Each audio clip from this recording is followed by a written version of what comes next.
Good evening, Winnipeg. Good evening, Manitoba. For all those joining us live this evening on our YouTube channel and all of our social media platforms, we say good evening, universe, and welcome to the Illegal Curve post-game show. Winnipeg Jets entered tonight's game with a depleted lineup. No Mark Scheifele, no Dylan DeMello. That wasn't news. No Paul Stastny, as there was a possibility he was going to play. Turns out he doesn't. A depleted Winnipeg Jets lineup results in a depleted offensive showing, a grand total of 0 goals scored for the Jets. Only 1 goal scored for the Canadians, but that's more than the Jets put up, and as a result, the Habs have a 2-0 series lead, heading back to Montreal for games 3 and 4, Sunday and Monday.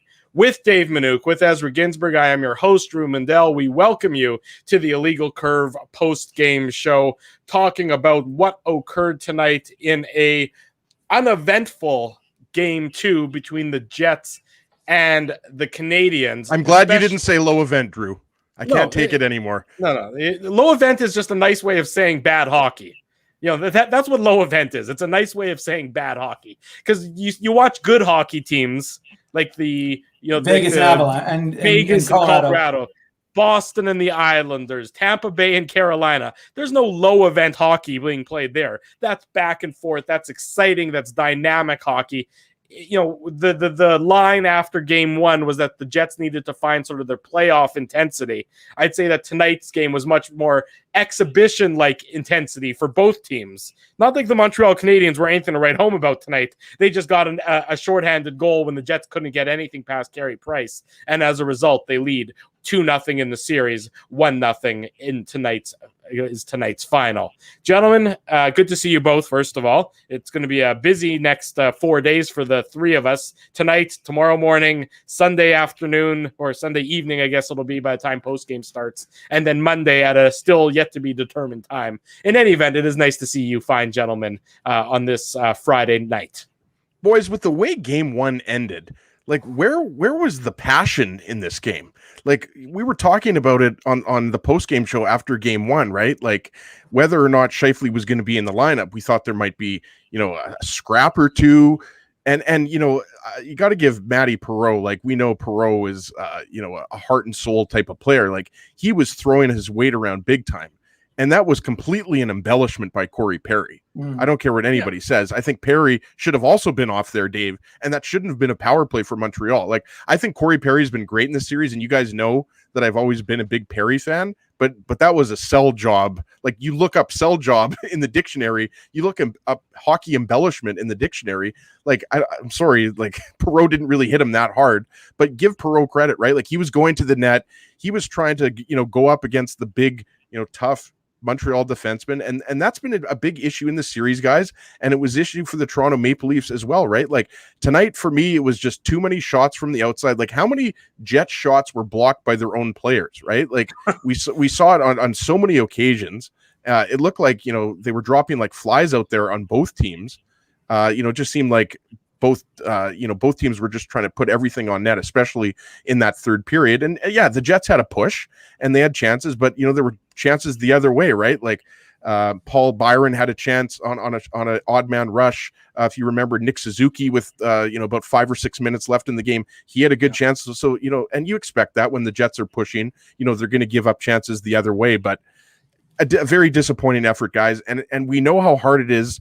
It's a similar position that the Jets are in now that the Oilers were last round, right? Dave, down 2 games. You're going to have to win 4 or 5 at some point in the series. If you want to come back, you're going to have to win a couple games in a row. So I think, I thought Nick Ehlers had a strong game. I really liked Christian Vesalainen's game. He deserved to be moved up to that second line, but I just didn't see enough from the Jets tonight, to make me think that they're going to come back in the series. I'm not going to say it's over, but if your season's on the line, and it is, you got to be better than that in a game 2, especially at home. No question. I would agree with most of what you said there, Mr. Ginsburg. I mean, there's just, there was no passion. There was no intensity for the most part. Sure, the Jets, pushed hard in the last, 8 to 10 minutes of the game. As you would expect, you're down 1-0. And sure that they were, they had some good zone time for the Habs in the Habs zone. But too little, too late, especially when Carey Price is as dialed in as he is, or as he has been as of late, Dave. Plus, the Jets made it easy on him. No traffic in front to speak of. The traffic that was in front, blocked the shots, whether it be the Jets blocking the shots or the Habs blocking the shots. Just too easy for the Habs. The Jets, I don't know if it was a lack of talent on the ice without Scheifele and Stasny. The absence of DeMello, I thought, certainly impacted the Jets in trying to break out of their own zone. Obviously that became less of an issue as the game went on, because the Habs just stuck 5 guys at the red line and said, you're going to have to get through all of us. They didn't forecheck very hard. Just everything about this game was dull, Dave. Just dull. And, I think people are upset that they spent a beautiful June night indoors watching that instead of being outside, being able to enjoy the weather. Oh, it's not too hot. I will say this: at least they didn't have to pay it for that. But it was. I did tweet, and I think it's pulling up some steam here. But like, that might have been the most boring playoff hockey game I've watched in my entire life. I just don't even know what I watched. I really don't. I've watched almost every single Winnipeg Jets game that has been played in this city. I think, maybe with the exception of a handful, I've been at the building for every single game. Mm-hmm. I just, like, I'm watching some of the other playoff series. It's, it's funny. I was thinking about it when we do our Saturday show and we interview people to talk about, what's happening wherever, Minnesota, Vegas, doesn't make a difference. And I jokingly say to them oftentimes, I'll be like, it may as well be the KHL because that's how little we pay attention. This year in particular. Well, no, this year period. So the point I'm trying to make is that when you're actually watching those games, because there's opportunity now, and with overtime, you catch more of these hockey games. It is such a wildly, and you could say it's the crowd, but it is such a wildly different game compared to what we are watching right now, that it is incomprehensible to me to call this playoff hockey. I just don't see it. I like I said, I was texting with you guys, during the game, and I'm not gonna sugarcoat this. You just can't. You can't like polish this turd, as you will. Like there was nothing about that game that resonated or felt like it was a playoff game. Like, you're to Ezzy's point. I mean, you're going to go down 2-0, and of course, it's always they say it's not a series until you win a game in your home building or lose or whatever it is. The saying for the record that you just butchered is it's not a series until you lose a game on home ice. Well, guess what? The Jets just lost 2 games on home ice. Anyways, the point is that fool me once, shame on you, Dave. Leave the cliches to me, please. As the host, I have exclusive domain over bad hockey cliches. Anyway, so the point is, it is beyond understanding how that game just was played. I honestly don't have an answer for it. I was getting messages from other folks in the media who were sending me like sneezing, like snoring gifts because it was a snooze fest. I texted Ezzy and I said, at least if you're not going to score hit, do something to wake the team up, because like, I get it. It's the playoffs. You're not going to have, 6-5, 7-2 games. It's just not realistic. But at least do something to energize the group. And to me, nobody's doing it. And it's like, you guys get, like I said, I like Jansen Harkins. I like what he was able to do. But he's limited minutes, right? He's playing on the fourth line. Christian Vesalainen, you're asking a lot of guys who have been playing hockey very much of late. Jansen Harkins, I think, is his first game in over a month. So, just get the energy level up, and nobody did it. None. Like, a little push in the third period. Well, that's great. Neil Pionk making a double pad stack. Kyle Connor, the flyby on the shorthanded goal. I mean, how do you do that? It's the playoffs, and like they say, one mistake can be the difference in a game. Well, one mistake was the difference in the game. Well, on that goal, guys, and I guess we might as well get into that goal because it was the only goal that was scored tonight. But I mean, Josh Morrissey has Tyler Toffoli there, and I'm pretty sure originally it kind of looked like maybe it was deflected off of Morrissey's stick, but I'm pretty sure that it was off of Connor's stick. And Connor's got to stay with Arturi Lehkonen there. And we talked about that, after game 1, right? Lehkonen is the player who comes in for Jake Evans. And Kelly Rudy mentioned this on the during the intermission, that Lehkonen was second during the season on the Habs on the penalty kill. And I mentioned this, like, Lehkonen's one of those kind of sneaky good players. I forget what his single season high is. I want to say, he scored 15 goals one year, maybe a couple of years ago or 3 years ago. I'd have to look it up, but that's a good player there. But yeah, Kyle Connor, I don't know why he decides to go over to Toffoli when clearly like Morrissey is playing that 2-on-1 perfectly, right, Dave? If you want to call it a 2-on-1, because Connor and Lehkonen were kind of, head to head, right? Like they were kind of going at the same speed, but it was a very weird choice by Connor. And obviously, we're not going to blame the whole game on Connor, but on that goal, it was definitely puzzling what he was doing there. And it was tough for Hellebuyck to make that save because obviously the puck, changes direction. But in addition to that, I mean, you just didn't see enough offense from this team. And, another thing that was talked about on the broadcast is how Dominic Ducharme was perfectly happy, guys, to roll his lines. Like it's not like he was favoring one line. Like, Drew mentioned this during the Oilers Jets series, like clearly Draisaitl was playing way too much. And you could probably say the same for McDavid. I forget if it was game 1 or game 2. It was probably game 2 when Draisaitl, I think, played 34 minutes or something absolutely ridiculous, because it was clear if Draisaitl and McDavid weren't scoring, the Oilers weren't going to win those games. But this Habs team is very different. Like, you're seeing Corey Perry have a real impact in the series. And before the season started, when the Habs acquired Perry, you're thinking he might even be a taxi squad guy. And, he's out there and he's noticeable every night. So you need more offense from Pierre-Luc Dubois. Like, he was throwing his weight around. And, I mentioned Matty Perreault. He led the team in hits with 7. And I think Dubois had 5. But, you need a goal from Pierre-Luc Dubois. You need, a goal from Andrew Kopp or Blake Wheeler. And I'm not saying that, Dubois, Wheeler, and Connor had a bad game.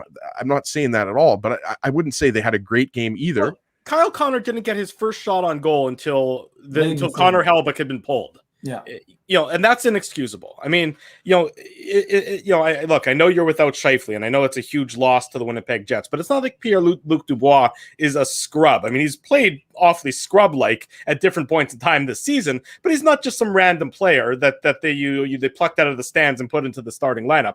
Connor needs to generate more. He needs to be a driver tonight. I mean, to only get your first shot on goal that late in the game, and then of course to compound the problem by having the poor back check on what turned out to be the game-winning goal, you need more from Kyle Connor tonight. I mean, Blake Wheeler was more noticeable. I didn't think he was fantastic. I mean, Dubois was Dubois. He's exactly what we've come to expect from him. You might see a good rush, and then the rest of the game, he's fairly invisible. You just, look, Mark Scheifele is a great hockey player. There's no question about that. But you need more from your best guys tonight. And those guys needed to take it upon themselves at the start of the game to do more. And they didn't. They really only started to try and generate when it was desperation time, when there was 8 minutes to go in the game. You need to start that generation. You need to start that push when you give up that shorthanded goal. That late power play. They had a power play late when Shea Weber hauls down Nikolai Ehlers in the third period.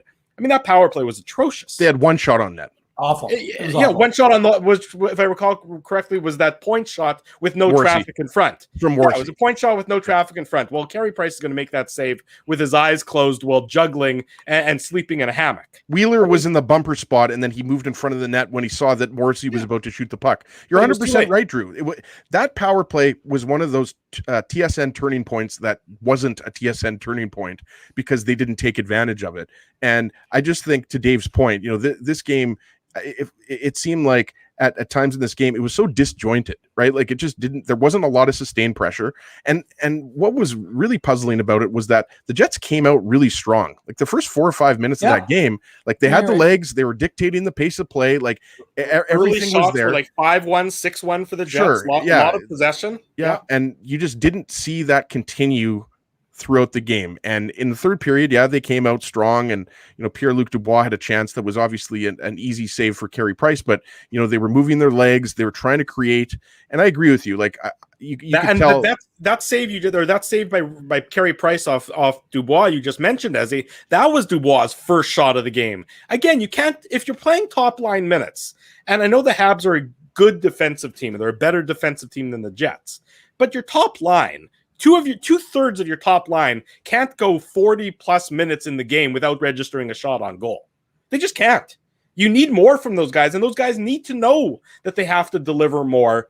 when you're without Scheifele, when you're without Stasny, they need to be the guys who are driving your team to get, to believing in themselves. The Jets just didn't, to me, look like a team that believed, especially after they went down the 1-0 goal by Toffoli.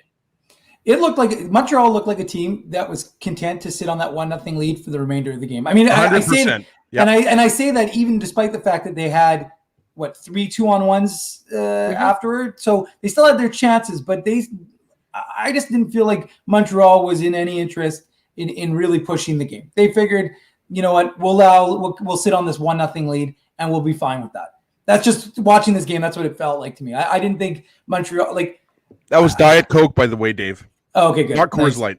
That's okay. But it's a Friday night, as you're good. But no, guys, I'm just I'm not often at a loss for words, but I really don't have a lot to say, which isn't good for a show like this. But we got an hour left here, Dave. You better turn it up. I know. I gotta get reset. Maybe we'll talk about my interview with Jeff Malott, newly signed by the Winnipeg Jets. But I digress. I really don't have a lot. I'd probably rather talk about that interview than that game that we just watched. You know what? We could. I mean, it might be an interesting 14 goals, tied for second in the AHL for amongst rookies. If anyone wants to talk about Jeff Malott, we can talk about Jeff Malott tomorrow on the Illegal Curve Hockey Show. That interview will be featured on illegalcurve.com and on our YouTube channel probably this weekend. So, but anyways, back to the Winnipeg Jets and Montreal Canadiens, guys. I really don't. I don't have a tremendous level of insight right now because I'm sitting here having watched that game like everyone else did, and I'm just trying to figure out what I watched, right? Like I can't figure it out because even the Oilers Jets series without the fans had something. This doesn't. And perhaps it's Montreal doesn't play a particularly exciting brand of hockey, if you want to call it that. And it's not the most riveting to watch. And the Edmonton makes it a little more up and down. And I'm not going to use the word as he doesn't like low event, but I mean, it was dull. I really was at a loss thinking to myself with the level of talent dull for sure, but like with the level of talent you still have on the ice, right? You still have guys who can do things. And I was a little surprised, Paul Maurice went to Neil Pionk and Josh Morrissey in the third period. I was a little surprised he didn't blend up. He bumped Christian Vesalainen up onto that second line eventually. And, it's interesting. Like Christian Vesalainen just doesn't have a tremendous amount of confidence. That's part of the problem. Like he's got a very good shot and he's kind of deferential. Is he looking for a pass? Then he took a shot when he could get Ehlers with the pass when they were going in on 3-on-2, which probably would have set Ehlers up with a pretty good opportunity. And so, and I don't blame those guys. Like I said, when guys like Jansen Harkins and Christian Vesalainen are getting in the lineup and they're trying to produce, given the limited usage they've had over the course of the season, you don't hold them accountable. Again, it comes down to the guys who are in front, the leaders on the team. And I'm reading the quotes, while Ez was talking, I was reading the quotes about from this team. And look, I mean, I'm not surprised, right? These guys aren't going to say we sucked and we couldn't do anything, we couldn't generate, and it's all over. But you're reading them, and they're like, well, we played good. We just didn't have, we made that one mistake that, But other than that, it was a 0-0 game for the most part. Well, sure. I mean, I guess that's some self-talk that you have to say when you're having, media availability. But I mean, this kind of effort, it's just not going to last. A lot of the comments in the chat are saying it's over. I don't think it's over because I don't think Montreal's a dynamic team that is instilling, is putting their will on the Winnipeg Jets. So, I mean, obviously the Winnipeg Jets can come back in this. They could use Paul Stasny, definitely, and they need these guys. Pierre-Luc Dubois, you got to step up. I mean, I said before the game started, I said this is a huge opportunity for this guy. Nikolai Ehlers, Blake Wheeler. You're the guys who are getting paid. Kyle Connor, to your point, Drew. One shot in 3 minutes left in the third period? Yeah, I mean, you're making $8 million. 5 minutes of the game without a shot. But you're making $8 million, $7 million. Like, I'm not going to blame the guys who are making league minimum for not putting the team on their shoulders and carrying them over the finish line. That's the responsibility of the leadership group or the guys who make the big bucks. And so those are the guys who have to do it. Again, anybody can step up and be a hero. Paul Maurice said that 2 days ago, and he's not wrong. You can get a goal from a Trevor Lewis, you can get a goal from a Nate Thompson, You can get a goal from a Jansen Harkins, but it's the leaders that have to lead this Jets team. Good evening, everybody. Welcome. You're watching, you're listening, you're chatting with the Illegal Curve post-game show. The man giving that soliloquy in the top right is Dave Manouk. I'm your host, Drew Mandel. The man on the bottom of the screen, Big Daddy himself, Ezra Ginsburg. We're talking about the Winnipeg Jets falling by a score of 1-0 to the Montreal Canadiens. They're now down 2-0 in the best-of-7 second-round series against the Habs. They head to Montreal Sunday, Monday, a back-to-back for both players. Paul Maurice in his post-game media availability saying there's a chance Paul Stastny returns for Game 3 on Sunday. The Jets could certainly use him to return to the lineup because the way they are right now, depleted as they are, no Scheifele, no Stastny, no DeBello, they need as many reinforcements as they can get. You know, I thought Paul Maurice with, you have a substantial injection of new blood into the lineup tonight. And I don't like how Paul Maurice deployed the forwards groups to start the game, to be perfectly honest. Jansen Harkins is an energy guy. Jansen Harkins, Dave, you speak the praises of Jansen Harkins all the time. He's a guy who needs, he would be a guy you could plug in higher in the lineup, and he's going to go and he's going to forecheck like a demon. He's going to go contribute like that, and he's going to go to those dirty areas. Matthew Perreault up in the second line there doesn't excite me at that point in time because Christian Vesalainen doesn't really fit with Andrew Kopp with Adam Lowry and Mason Appleton. I would have much rather seen Harkins with Appleton and Lowry. I would have much rather seen Perreault playing with Thompson and Lewis because they've had success all year long.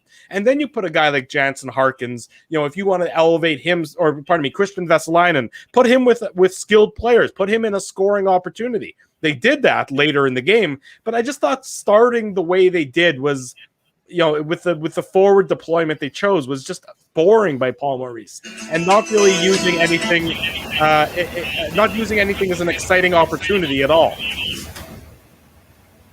Am I the only one hearing that right now? No, I'm hearing that also. I don't know what that is. Okay. Somebody playing a video? Not me. I may have inadvertently. It's okay. Dave Manouk. Just watching a little YouTube there, Dave M? No, I was trying to scroll through something, and then all of a sudden I was like, "Oh, video! Oops, never mind. Keep it rolling." Anyways, forget about the video. I agree with you, Drew, in terms of what you were saying about the lines, and we have about as much chemistry as the Winnipeg Jets did. That's a good one, Dave. But if you check Dave M's text, that's exactly what I texted him, wasn't it, Dave? About Harkins. I said elevate Harkins. Drop down Perreault because, and my thinking is not only to get the best out of Harkins, Drew, but to get the best out of Perreault.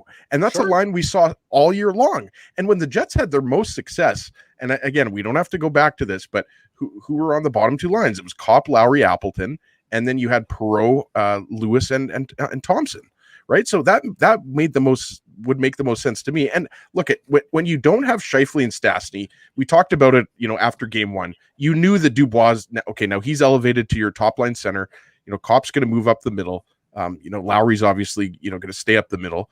Nate Thompson, you're not going to use him on the wing. So really, it was only a question of where are you going to put the new guys in? And we already talked about Christian Vesalainen, right? And Dave is right. Like, he's a guy who struggled a little bit with his confidence, but obviously, last year towards the end of the season with the Moose, Dave, through covering the team, talked about this a lot. He really, after coming over from Europe, it was just like a new player.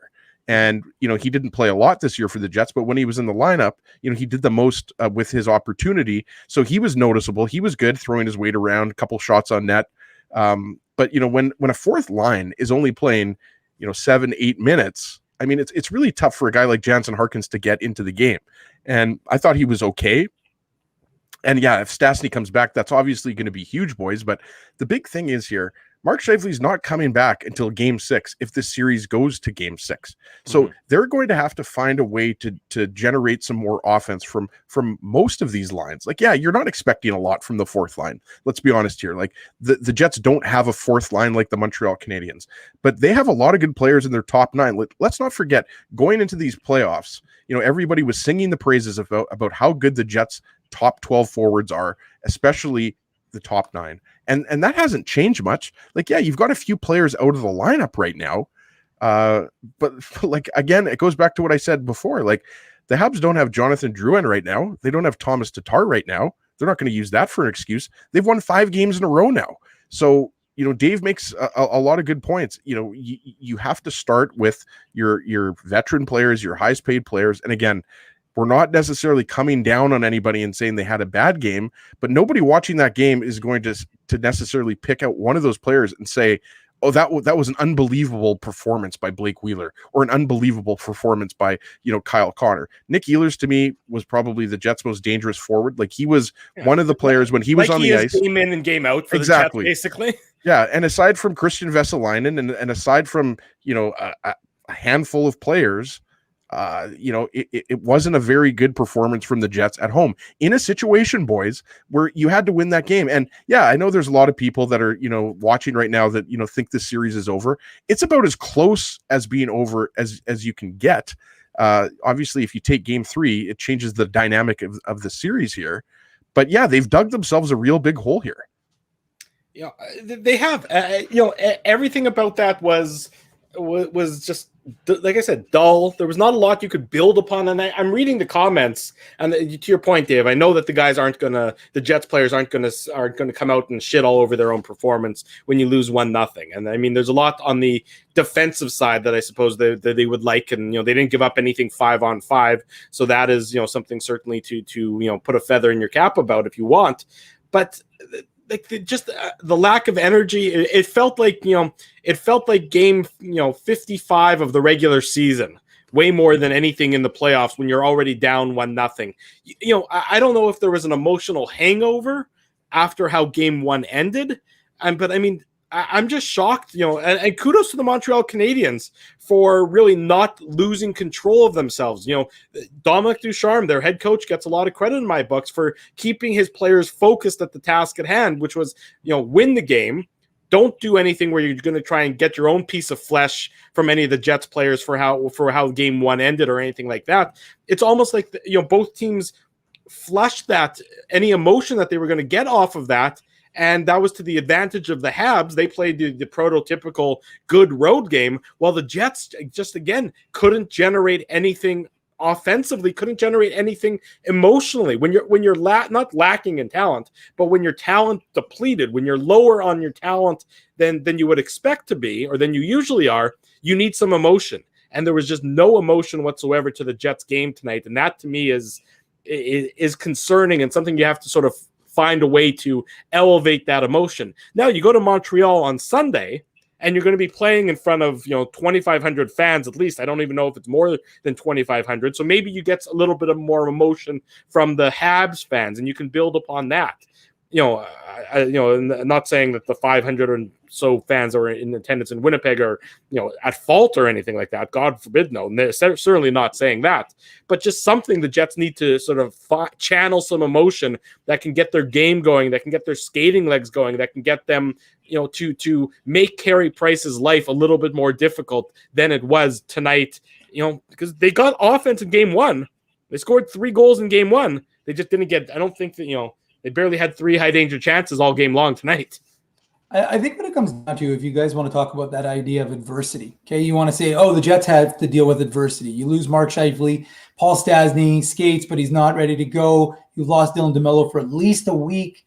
So he's not playing games 3 and 4 because he has that soft tissue injury. So you have adversity. Well, what did the Jets have in Calgary in the bubble, or in Edmonton in the bubble against Calgary last year after game 1? They had adversity. And what did they do in game 2? They used Jansen Harkins in a different role, and he performed for them. That's right. And so they gave, and he scored his first playoff goal. And I just think, like, this was that opportunity. This was an opportunity for a Jets team to, we talked about it, band together as a team, get ready to, it's us against the world. Department of Player Safety is screwing us. I'm not saying they're saying that, but let's say that they can use that sort of mentality. And so, but instead, again, like I said, you had a good start. You outshot them 5-1. There was some buzz. They had some jump in their step, but it just, Montreal started to push back. And again, that's not unexpected. You're going to, see that throughout the course of a game, but we just didn't see through 60 minutes of hockey a team like we did last year, where they used that level of adversity that they faced against a team, guys, you're going to tell me Calgary and Montreal are really that significantly different? I mean, obviously, Carey Price is Carey Price, good goaltender, but to the point you guys have made, what did the Jets have in total? 6 high danger chances? Yeah, so, I mean, it's not enough. And whatever they were mostly at the end. So, I like I said, to me, there you can say, oh, they had to deal with adversity. Last year against Calgary, team just the same level of talent, I would suggest, as Montreal for the most part. And you used it to beat them without Scheifele, Laine, and Appleton. Well, you're missing 3 guys, and you just couldn't really get that going the way you did last year. And I wanted to throw this in. Oh, sorry. Go ahead, Drew. I was going to say as quickly as he threw 40 minutes of tonight's game at 5-on-5, which the vast majority of the game was played at 5-on-5. Yep. The Jets had 2 high danger chances. I mean, that's pretty bad. That's pretty bad. I know you're without Scheifele. I know you're without Stasny, but you still have a lot of talent on that offensive group. You need to find a way to generate more high danger chances than that. And I don't know, I don't have necessarily the answer for why that you can't get that, but you need to get more than 2 high danger chances, because that's just an inexcusable number for a playoff game through 40 minutes. Yeah, and it's inexcusable the way they played with essentially their season on the line, right? Like that's the way you have to approach a game in which you're down a game, right? Like you never want to go 2 down in a series. Like that is really tough to come back. Like, and it just obviously gets harder, if you go down 3, but look at the stats. Like, what is it? Something like 68% of the teams that are up 2-0 win the series, right? So the odds just get worse and worse. And obviously, the Jets had an effort. Like there was a push in the third period, but it wasn't enough. And, Dave was saying, we didn't see this, we didn't see that. We didn't see much of anything because there just wasn't a lot going on. And the craziest part is, Jordy Ben comes in for Dylan DeMello, and he was pretty solid. Like that, it wasn't Dylan DeMello, not having Dylan DeMello on the lineup.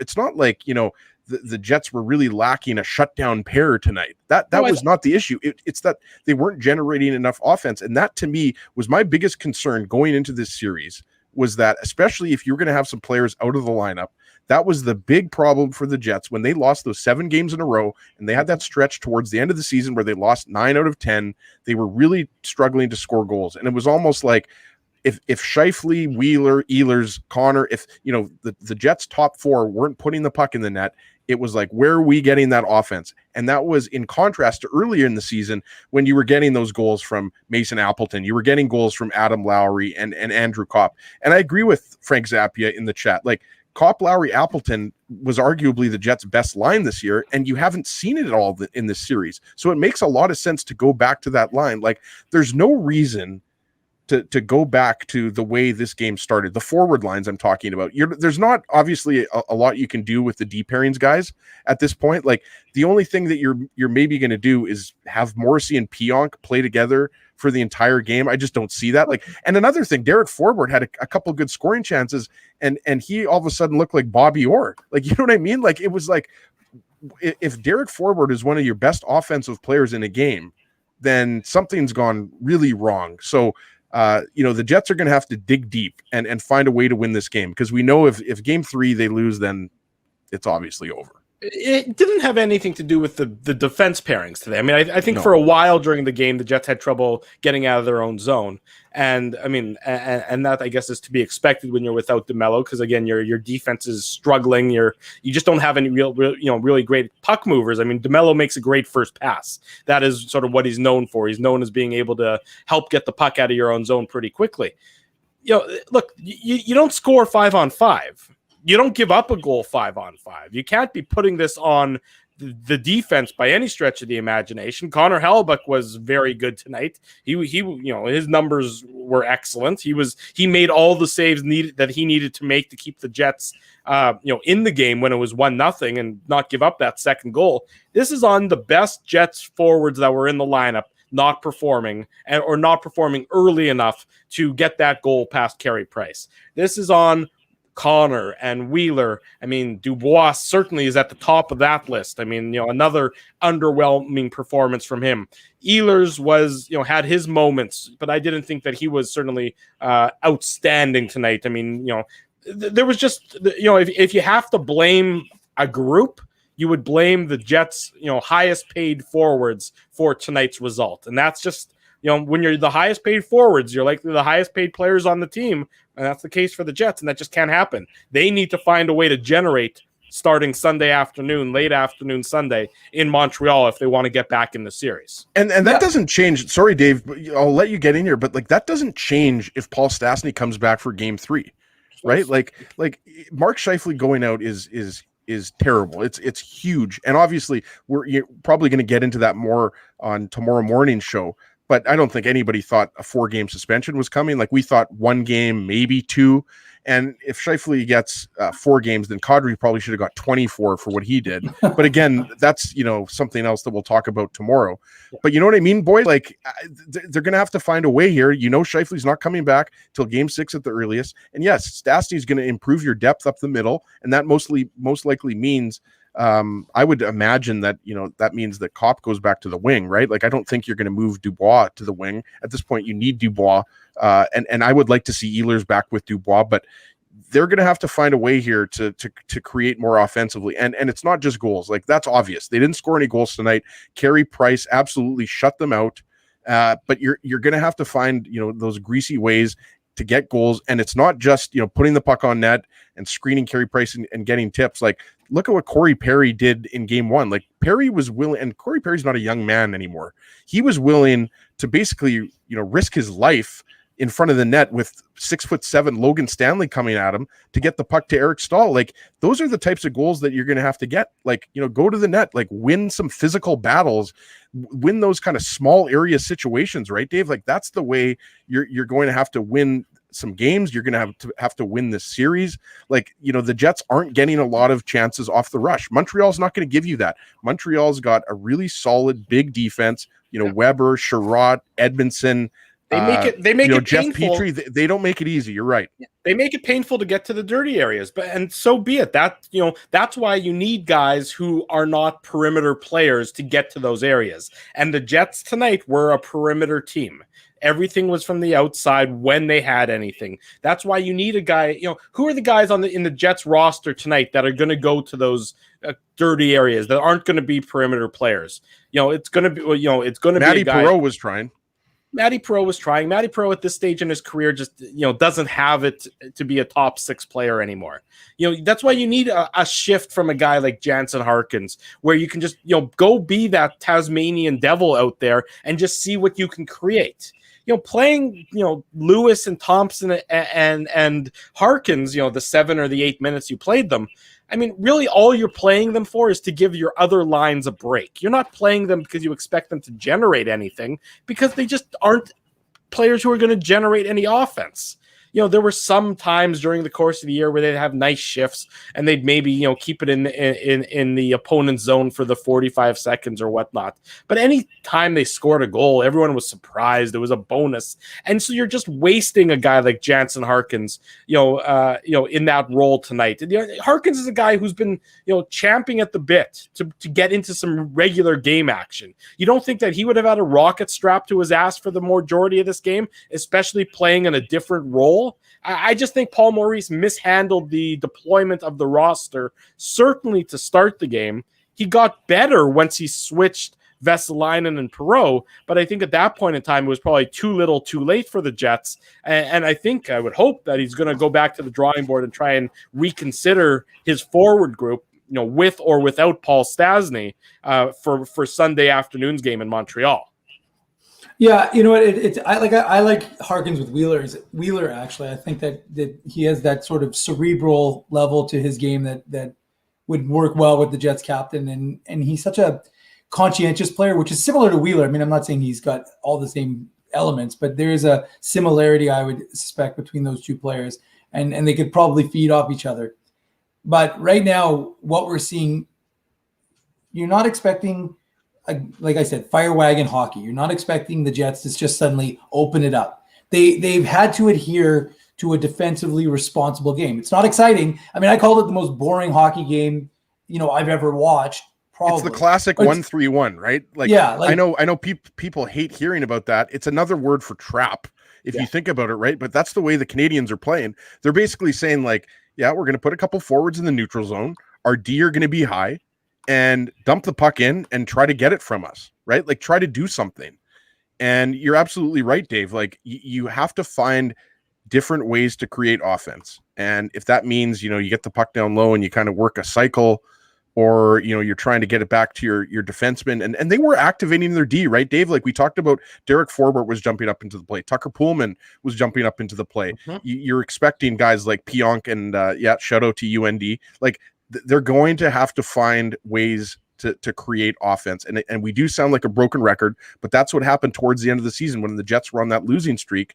Just the goals weren't there, and you're watching some of these games and you're thinking, like, with all of the talent on this team and all of the goal scorers that they have on this team, like, why aren't they creating offense? And that's going to be a big key heading into game 3, because it's not like you lost 1-0 and you got goalied. Like, I didn't think they got goalied tonight. Carey Price was solid, but a lot of the, like Craig Simpson on the broadcast said, like, Carey Price, some of those shots, it's like he was sitting on a rocking chair. And I thought that was pretty funny because, it's almost like Carey Price was like, okay, where do you want me to put this rebound, right? Like, there were no rebound chances, Dave.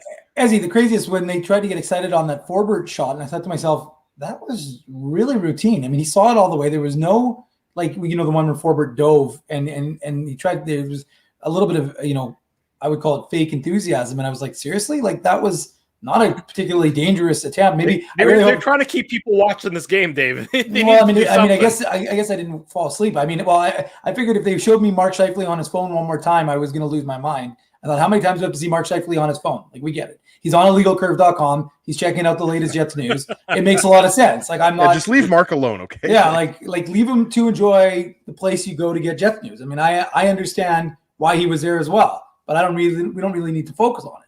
I appreciate it, but let's just move past it. So, no, I mean, it just, like I said, it's one of those games that you're just sitting there going, okay, what are the Jets going to do differently? Are they gonna blow up their lines? I mean, sure, okay, you've got Paul Stastny as a possibility. I mean, Paul Maurice has dangled out Paul Stastny as a possibility, and Paul Stastny's been good. Don't get me wrong; I think he's been very good for this Jets team. I'm not maligning his play.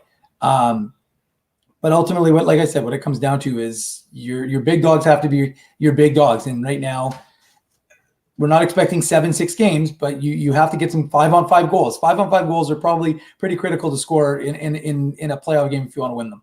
Here's the quote from Paul Maurice in tonight's post game about Paul Stastny, courtesy our buddy Murata Tesh of The Athletic. Quote, "We've got confidence going into the other team's building, and there's a chance we might get Paul Stastny back, which will probably help our group up front." Now, to me, reading between the lines, if Paul Maurice is saying there's a chance we might get Paul Stastny back, that means he thinks that Paul Stastny is likely going to be in the lineup for game 3.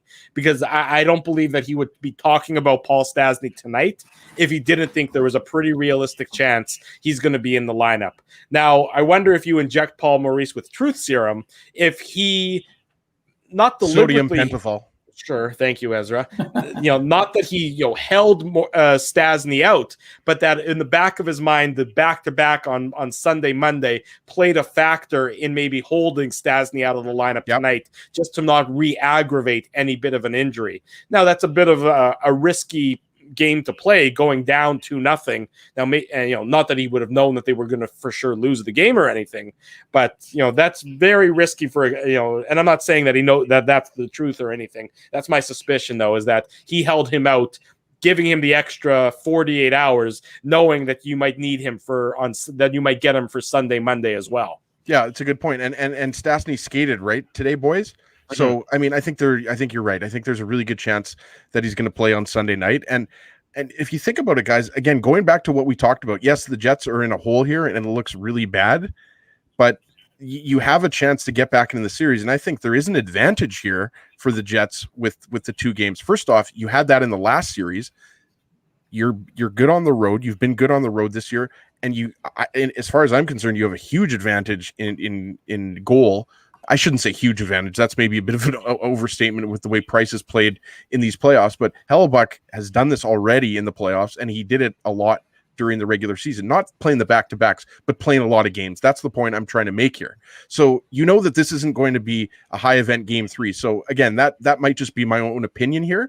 But I think that, if this follows the same script, and you're getting a similar workload in game 3. Hellebuck is going to be fine in game 4. So if you're able to find a way to win game 3, then the entire outlook changes for you. And I realize, guys, that's pretty obvious here. Whenever you go down 2 games, like, obviously you have to win game 3 here. I'm just saying, like, the circumstances, I think, don't it's not like the Jets are at a disadvantage here with the back-to-back games on the road. It's not a home ice advantage, like it used to be, especially if there's 2,500 fans. Yeah, they're going to make a little bit of noise here.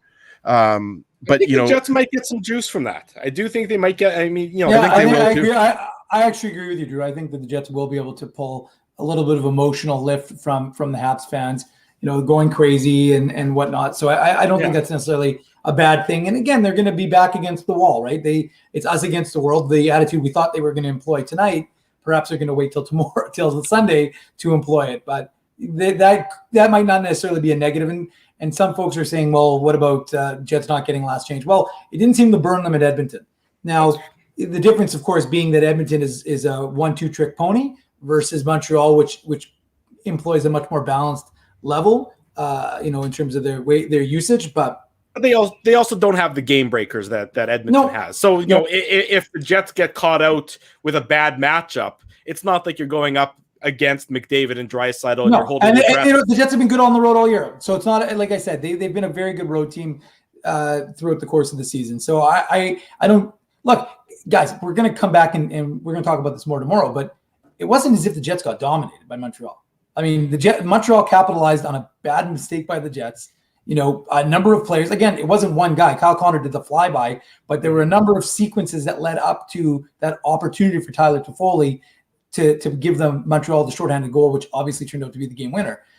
Kudos to Neil Pionk, by the way, for that 2-pad stack to keep the game down. That was incredible. That was first of all incredible, and kudos to Colby Spence, the illegal curve photographer, because he just sent me some of the pictures from the game, and he sent me the picture of Neil Pionk sliding across the ice to with that 2-pad stack to keep it a 1-goal game. So those will be on our Instagram page eventually. But Colby was also out shooting some black bears. He had some nice Insta posts today. I don't know if you saw those. Shooting a few black bears. Taking pictures of black bears. He wasn't shooting black bears. He was taking pictures of black bears. I just want to make sure that's clear for the audience. Yes, we do encourage it's not the Trump brothers, Drew. Yes, that's right. If you have not followed us on Instagram, you should do that. Same handle, Legal Curve. Our photographer, Colby Spence, as Dave mentioned, takes fantastic photos each and every game. So you go right up close and personal. He's right at and the Alex arenas. James. Alex James. Yep. He's our other photographer, and he does a lot of our Moose games, but he also shoots some Jets games too. Exactly right. So be sure to follow us on Instagram as well. Colby's Colby. Oh, I didn't even know that, but Colby's in the chat. He just gave us a thanks. And follow Colby Spence on Instagram as well. There you go. True. And of course, he also takes Ezzy's topless photos, so you can enjoy those on Ezzy's Instagram. Let's take a break. When we come back, much more on tonight's game between the Jets and the Habs. We'll look forward to games 3 and 4 on Sunday. We'll preview tomorrow morning's Illegal Curve Hockey Show. Much more to come. You're listening, you're watching, you're chatting with the Illegal Curve Hockey Show, the Illegal Curve postgame show to be exact. We're live on YouTube and all of our social media platforms. Keeping Winnipeg laughing for over 30 years. Rumors, Canada's longest-running comedy club, bringing you the biggest laughs from the best comedians on the planet. Jerry Seinfeld, Chris Rock, Jon Stewart, Dennis Miller, Brad Garrett, the greats, and all the up-and-comers too. When was the last time you laughed out loud? Make it a great night out with friends, or book your office or birthday party. Even a fundraising event at Rumors. Get all the details and dates on upcoming shows at rumorscomedyclub.com. Hey, Drew. Ezzy, whoa, what a smile! Yeah, I got my crowns done at Linden Market Dental Center, and they whiten my teeth. I see. They're so bright that every time I smile, they go... We have hockey tonight. Do you have a mouth guard to protect those pearly whites? I sure do. Whoa, they even ting through the mouth guard. Linden Market Dental Center covers all your dental needs, from restorative to cosmetic dentistry, and will fit you with a sports guard for that active lifestyle. 877 Waverly. See LindenMarketDental.com. Hi, it's Drew from Illegal Curve here. Selling your home can be stressful, but it wasn't for me. Thanks to my friends at Zappia Group Realty, they made the process so easy. My home sold within 48 hours and with multiple offers. Zappia Group Realty took care of everything with their exquisite customer service and attention to detail. If you want to sell your home for more in less time, get started by talking to Frank and Mauro Zappia of Zappia Group Realty. Online at zappiagroup.com. While you can't always count on your team winning, nor your favorite player scoring, one thing you can always count on is Bernstein's Deli. They've expanded their services because the team at Bernstein's Deli wants to accommodate your needs and keep you safe. Open Tuesday to Saturday from 9 a.m. to 6 p.m. to serve you. Head to your phone, in-store or online to shop for groceries or order meals from the restaurant, like the legendary Illegal Curve sandwich. Just go to bernsteinsdeli.com. So you're a pizza person, you married a wing person, but somehow your kids are salad people. You can't pick your fam, but you can pick your BP meal deal, starting from $18.99 for takeout or delivery at bostonpizza.com. Friday night, welcome back to the Illegal Curve post-game show. Drew Mandel, Dave Minuk, Ezra Ginsburg with you. Reminder, tomorrow morning, 9 a.m., the Illegal Curve hockey show. Just when you thought you may have had enough of us, we'll be back at it in, 11 hours time right now. So be sure to tune in for that. It'll be the three of us. Scotty Billick is going to join us. Our good friend Chris Johnson from Sportsnet is going to join us as well. Mark Dumont from the Montreal is going to join us. So we're all about the Jets and the Habs tomorrow morning, starting at 9 a.m. back here on our YouTube channel. And then again, of course, Sunday, sort of evening. I guess it'll be a weird time, maybe a 7:30 or so post-game show for Sunday evening. And then again, Monday night, probably around 9:30 p.m., I think, if I recall correctly, as to the start time of Game 4 between the Jets and the Habs. In any event, plenty of Illegal Curve broadcasting coming your way. With Dave Minuk, with Ezra Ginsburg, I am your host, Drew Mandel. Going to get Paul Maurice's post-game media availability up and available coming up momentarily, so hang tight for that. Ezzy, what's the message in the Jets dressing room going forward for Game 3? I mean, I don't know. They don't let me in there, so. I blame myself. I really do blame myself for asking that question. No, Drew. Don't blame yourself that you've been friends with me for a couple of decades. It's not your fault. It's not your fault. No, that is my fault. That is 100% my fault. I could have ended that a long time ago. I've ended friendships over a lot less than what you don't choose your friends. My grandfather, may he rest in peace, had a very good saying is that, when you make a friend or to make a friend, you close one eye to their behavior. And then to keep a friend, you have to close both eyes to their behavior. So this is all, a long way of saying. If you had three eyes, you would close all three of them as well. I've been walking around blind in terms of our friendship for the last 2 decades, give or take. But, anyways, not important. Where do the Jets go from here? What's the Blake, you're Blake Wheeler. You're standing up. You're talking to you're the captain of the team. You're the leader of this group. What are you pointing to? What are you focusing on as the reason to believe going into Game 3 between the Jets and the Habs? I think if you're the Wheelers and you're the leadership group of this team, Josh Morrissey, Adam Lowry, like you're saying, like all the pressure is on them, and you're saying like win one game. And we're back in this series. And I mentioned this before, right? Like that's how you have to be looking at this series, right? Because right now, and you mentioned, the Jets scored the 3 goals and obviously one of those was really late in the game. Connor, pulled within 1, but like the Jets were looking a lot more fluid in this game, I would say, as opposed to today. I agree with Dave. Like it just looked like it was just generally too passive out there. Like there just wasn't enough to think that there wasn't like a good shift followed by another good shift followed by another good shift. It was like, a shot from the outside, no rebound, maybe the next shift you got a shot from the point, maybe it got through, maybe it didn't. So I think if you're the Jets in that dressing room, especially the guys that are vocal in that dressing room, we obviously know Blake Wheeler is one of those guys. Andrew Kopp is another guy. He's been around. Like there's enough guys that have been around this team here that can have an influence and will step up and talk in this dressing room and say, like, look at guys, like all we can focus on is one game. you obviously aren't going to start pulling out the, if we lose this game, we're down 3-0, and we know that only 4 teams in NHL history have come back down 3-0, right, Dave? So I think that's what you have to be talking about, and you have to also be drawing on last series. Like, they swept the Edmonton Oilers in a series in which I remember Drew brought this up when we were previewing the series. Like, almost every single Sportsnet writer and broadcaster took the Oilers. I think Ken Wiebe and Gord Stellick, if I'm not mistaken, there were like 2, maybe 3 guys that picked the Jets. So like, the Jets obviously embraced that underdog role in the last series, even though we know the Jets and Oilers were separated by 4 or 5 points or something during the regular season. So obviously they weren't a massive underdog, but because of the fact that the Oilers had defeated the Jets 7 times during the regular season, they were a big underdog. So I think if you're the Jets, that's what you're saying to yourself. So you're saying, look at guys, we shut down McDavid and Draisaitl for a couple games, and it wasn't until game 3 when they finally woke up. And obviously, the Oilers didn't have much going, for the majority of the series. So that's what you're doing. You're trying to rally behind the way you played in the first round, and you're trying to rally for Mark Scheifele. You're trying to do it for Scheifele, one of your best players all year long. And also, I think you're trying to rally around Connor Hellebuyck, because I agree, even though, in the first period of game 1, maybe he wasn't looking as confident, but since that first period in game 1, boys, he's been excellent. Yeah, look, Connor Hellebuyck is look, if Connor Hellebuyck was to have a bad night, that would be an anomaly. That would be an exception. That would be unexpected. So you expect you're going to get the good goaltending. That's never what the Jets are worried about. They're not worried about the goaltending.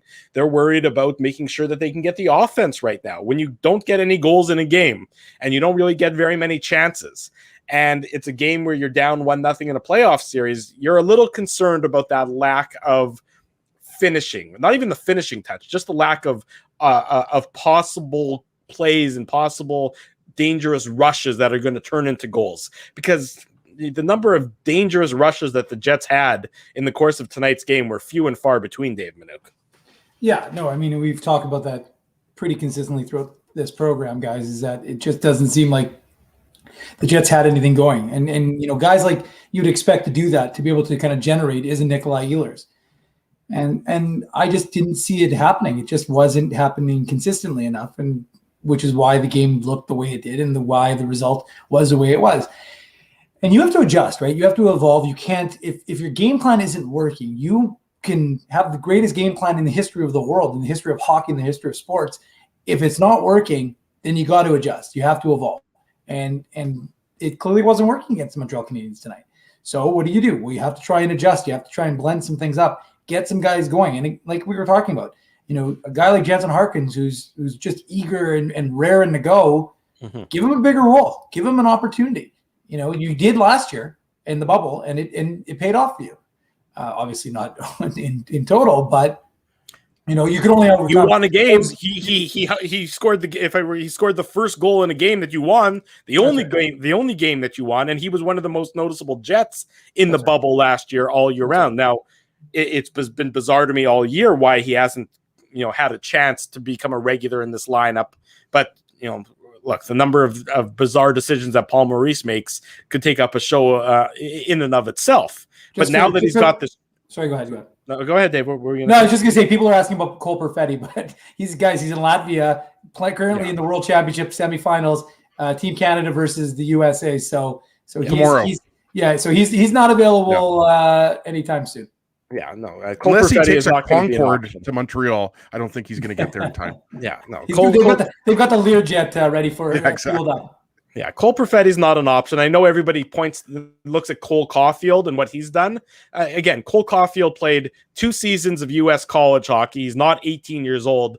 I mean, he's 20 years old. It's not a same comparison. I know that Cole Perfetti's got all the talent in the world, and he's got a super bright future. And what the experience he's currently gaining for Team Canada and Latvia will be, immeasurable in the benefit for his long-term career. But just because he's got the same name as Cole Caulfield doesn't mean he's going to have the same impact as Cole Caulfield. He's also not in the same continent as the Jets right now. Well, and one thing I will say though, Drew, to the point that you just made though about Perfetti, when I had Craig Heisinger, assistant general manager of the Jets and obviously general manager of the Moose on when we did that Moose wrap up, he said that what the experience that Cole Perfetti gained advanced him a full year.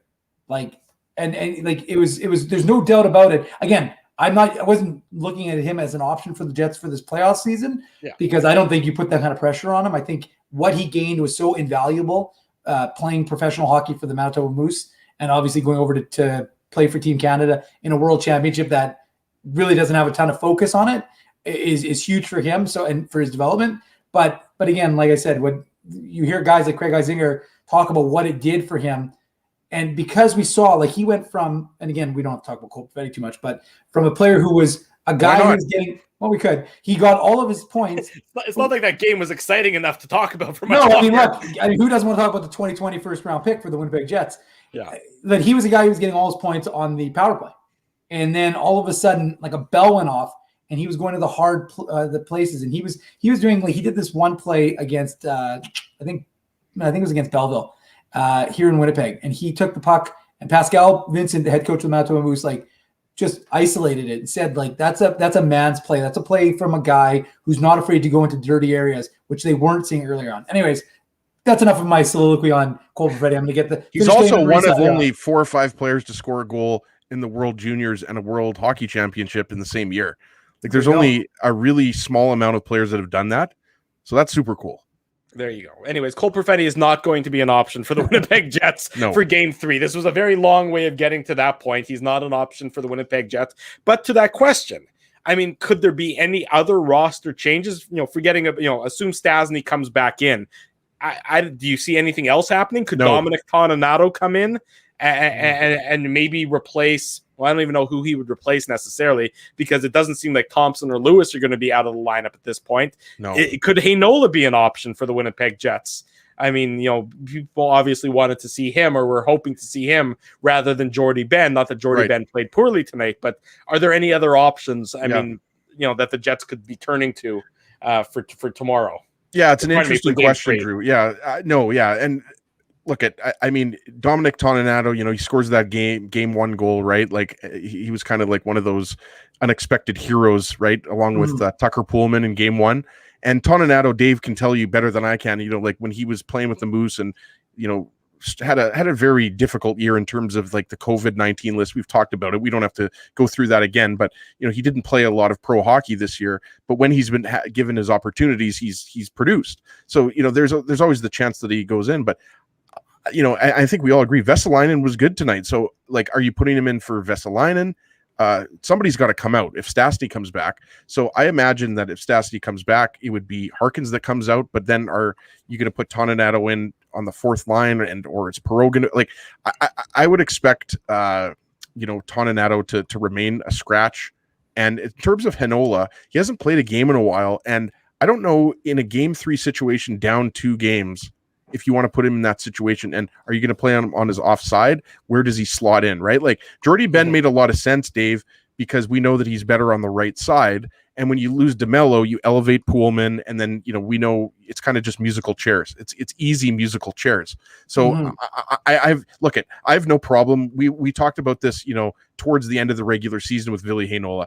Ville Heinola is more skilled than a guy like Tucker Poolman or a guy like Logan Stanley. I've liked Stanley's game, though. So my long-winded answer, my long way of saying that is, sure, you could always see Ville Heinola in, but I wouldn't bet money on it.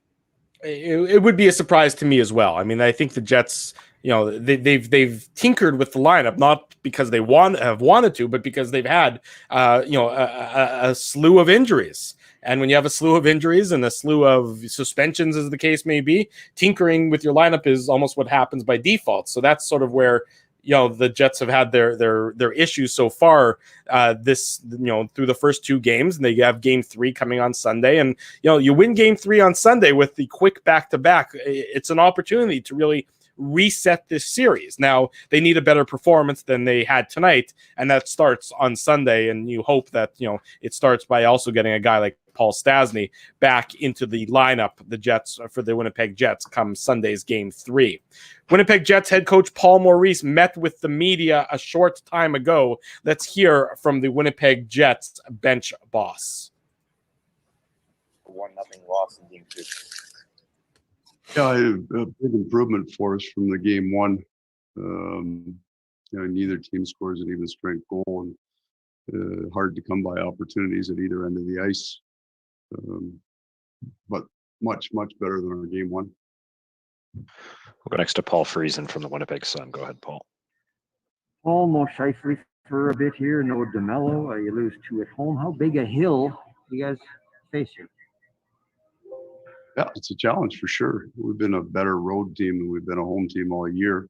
So we got some confidence going into the other team's building, and there's a chance we might get Paul back, which should probably help our group up front. We'll go next to Ken Weave from Sportsnet. Go ahead, Weaver. Paul, what role did improved patience play for your group in those improvements that you mentioned? No, I think relative to game one, it was quite a bit better. We still think we can improve in a few areas in terms of how we move the puck, but in terms of not cheating the play, we gave up 3 breakaways. I think in 4 2-on-1s in game one, so had a couple bobble pucks at the line that were a problem for us. But other than that, we were much better. Go back to Ken Weave for a follow-up. Go ahead, Weaver. Well, every year is different, but can you draw on the experience of 2019 when you dropped the first 2 at home to St. Louis and won the next 2 on the road? Yeah, 100%. We feel we've got to make the same kind of improvement in game 3, and that's the big one, and that's obviously a critical game for numbers, but also going into back-to-back. So if we can make the same kind of improvement game over game, we got a real good chance. We'll go next to Sean Reynolds from Sportsnet. Go ahead, Sean.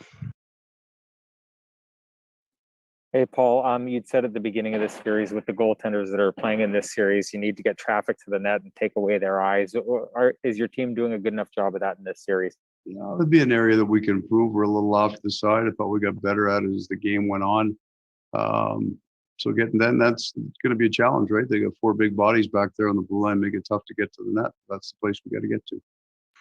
We'll go next to Mike McIntyre from the Winnipeg Free Press. Go ahead, Mike. Thanks, Gregor. Paul, Montreal was a pretty dangerous team all year on the penalty kill. Just maybe take us through how you saw the shorthanded goal there. Was it just a bit of confusion, I guess, on your guys' part? Just the 2-on-2 kind of rush. I think Kyle's behind it. It's not sure he can catch like, and then so he kind of releases them, which helped Josh. And Josh had to come off the shooting lane. And then if Kyle's going over, he's got to come up with that puck. We'll go next to Jeff Hamilton from the Free Press. Go ahead, Jeff. Paul, how do you make life easier in your own end? It seemed like your neutral zone game wasn't getting going because your breakouts weren't there. How do you make it easier in your own end? We'd like to spend a little less time there. I mean, we're a little slow moving that puck right now, and we'll see if we can improve on that in game 3. Go next to Murat Atesh from The Athletic. Go ahead, Murat. Hi, Paul. Going back to kind of the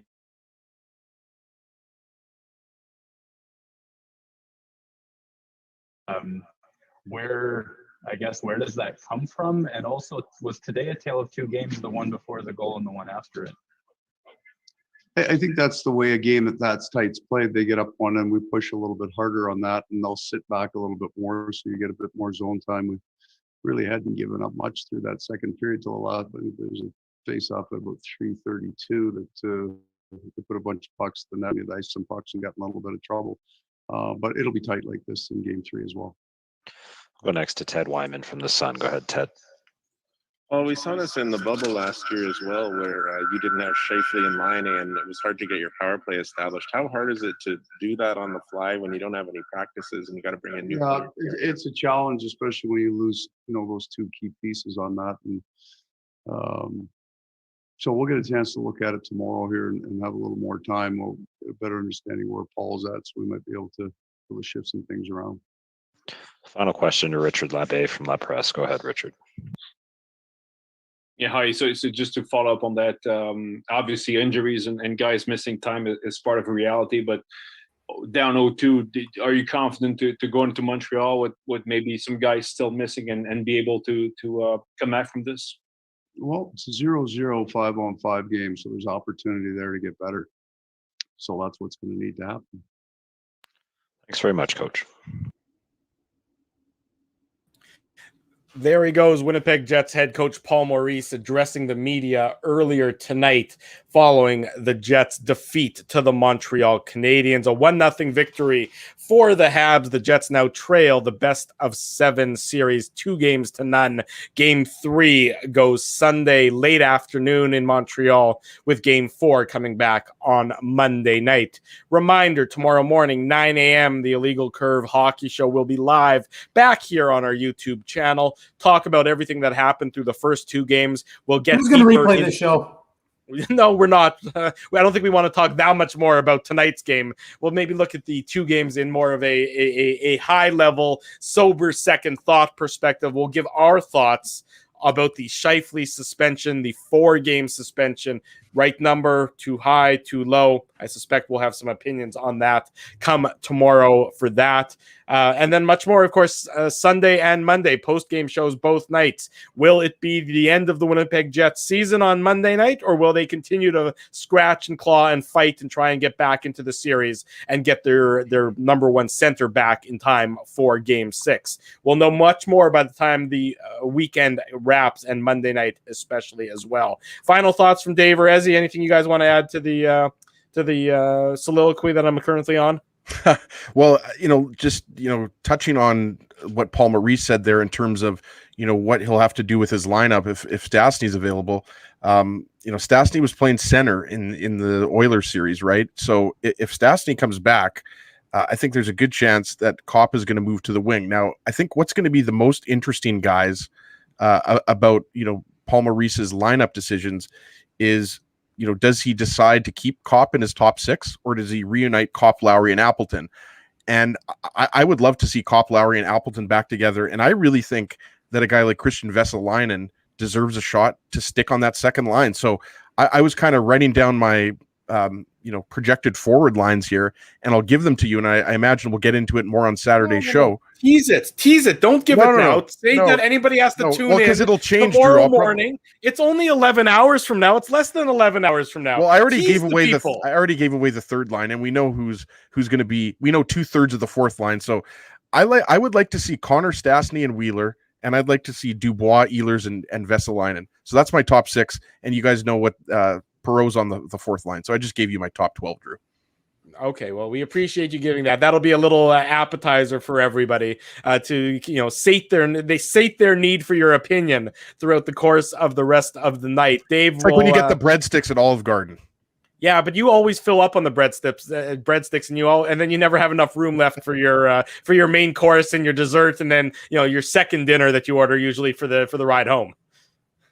Dave Minukin.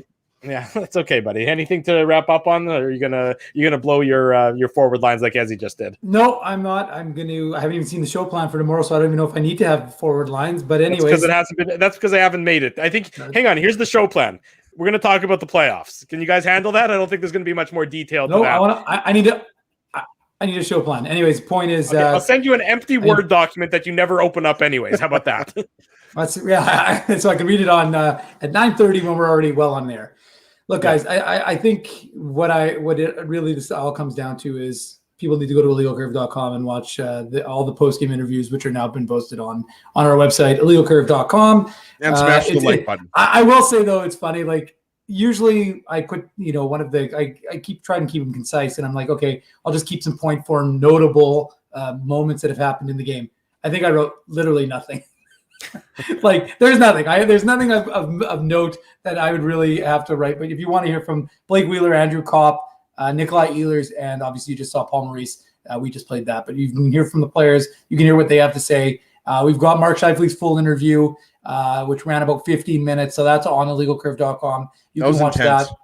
Yeah, it was. Especially when he was talking about his family. Well, I mean, I didn't want to go off, but I was just like, it's so mind numbing. We'll talk about it tomorrow, but like, it is so mind numbing to think. I don't care how much you hate. I think I wrote it in the afternoon links. Actually, I said, like, I don't care how much you hate a player. I mean, to have a level of passion to hate someone that much is kind of beyond me, anyways. But if you do, and you take it to the next level of trying to locate their family and spread that message to their family, I said, you've gone from being a fan to being a lunatic, and you need serious help.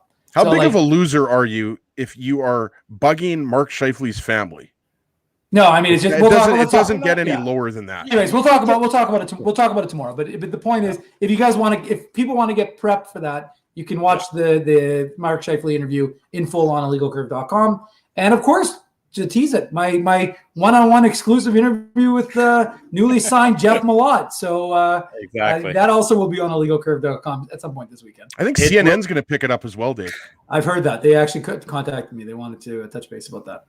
It will be a very busy day on the website. It'll be a very busy day for us here on our YouTube channel. You know how to get all of your latest Winnipeg Jets news. That's what we bring to you each and every day and each and every post-game show between illegalcurve.com and here, the Illegal Curve post-game show. We'll be back in about 10 and a half hours with the Illegal Curve Hockey Show. 9 Have a good sleep, boys. Yeah, 9 a.m. back here on the program. Before you depart tonight, we kindly ask that you leave us a thumbs up, smash the like button, tell us all the good things you like about the Illegal Curve post-game show. If you want more post-game talk, Kenny and Rennie, they're live now. If they haven't started, they're going to be they just started. They just started. There you go. So Kenny and Rennie are it's actually not, it's Shawnee and Scott.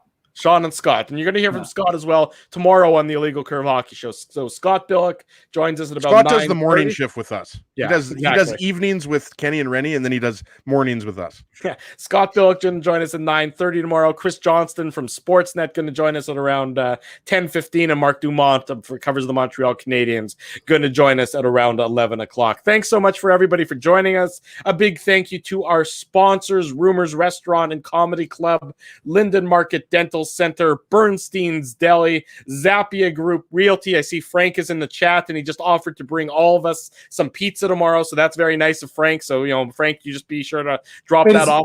Is Frank in Winnipeg Beach right now, or Matlock, sorry? I'm not sure. Frank will figure out a way to get us the pizza, and he'll deliver it, of course, in a COVID. Frank will come to us. COVID proper manner. You know how Frank is good for that. Our friends at Boston Pizza, speaking of pizza, they're also a fine sponsor of the show. And I think we've all earned a nice shot of some Fireball from our friends at Seagram's. So be sure to check them out as well. Until tomorrow morning at 9 a.m. for Dave Manouk, for Ezra Ginsburg, I am your host, Drew Mindell. We thank you for watching the Illegal Curve post-game show, and we wish you good night and good luck.